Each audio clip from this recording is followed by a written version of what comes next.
Assalamualaikum warahmatullahi wabarakatuh. Saya di sini akan menjawab soal nomor 2 ujian fitokimia mengenai cara mengantisipasi agar senyawa fenolik tidak berkurang aktivitasnya sebagai antioksidan dan juga apa contoh aktivitasnya. Jadi, sebelum melakukan ekstraksi senyawa fenolik, perlu dilakukan screening terlebih dahulu. Screening ini tujuannya untuk tahu sifat fisika dan kimia senyawa fenolik tersebut dan juga bagaimana struktur senyawa fenoliknya, karena sifat kelarutan dan proses pemisahan senyawa fenolik ini dipengaruhi oleh bentuk struktural senyawanya, karena setiap fenolik pada tumbuhan kan berbeda-beda.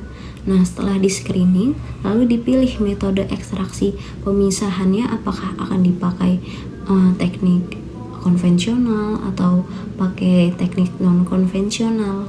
Nah, saat pemilihan teknik konvensional perlu di screening lagi apakah pakai metode pemanasan atau dingin, karena sifat fenolik pada setiap tumbuhan ini kan berbeda-beda ya sifat senyawanya.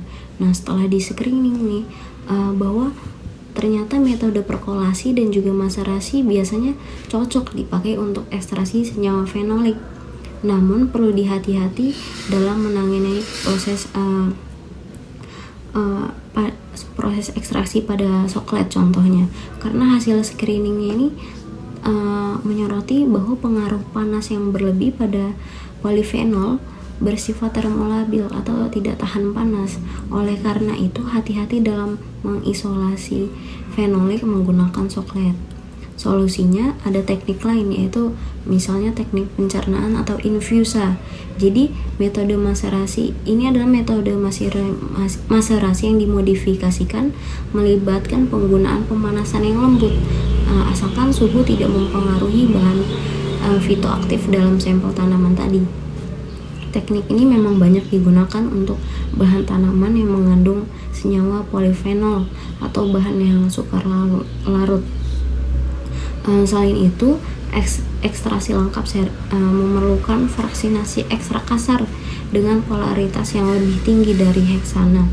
Jadi pelarut heksana kan non-polar ya, ke yang polar yaitu butanol, untuk mencapai ekstraksi berbagai fitokimia yang lebih luas.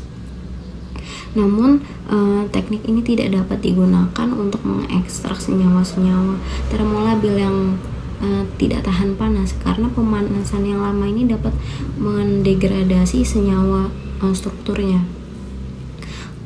Selain itu, ada penggunaan teknik konvensional juga perlu dipertimbangkan ya, karena keuntungannya banyak dalam dibandingkan teknik konvensional. Tapi senyawa fenolik ini juga rawan untuk terjadinya senyawa artefak. Misalnya struktur senyawa apapun yang memiliki pengaruh signifikan pada tingkat polaritas, konjugasi ataupun interaksinya dengan matriks sampel. Selain itu, ada fenolik dengan berat molekul tinggi seringkali tidak larut karena komposisi struktural pada kelarutannya.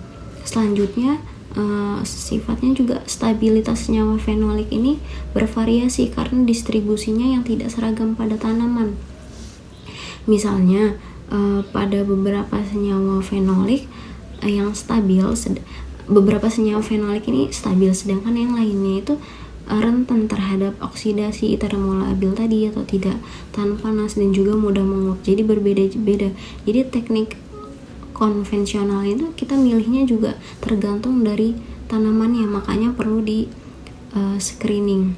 Selain itu, pemilihan pelarut yang terbaik itu susah ya, jadi kita harus screening dulu pelarutnya itu perlu yang bagaimana, daya polaritas pelarutnya gimana, suhu untuk melarutkannya gimana, reaktivitasnya gimana, bahkan viskositas pelarutnya itu juga menjadi masalah keamanan untuk penggunaan ekstraksi atau isolasi fenolik.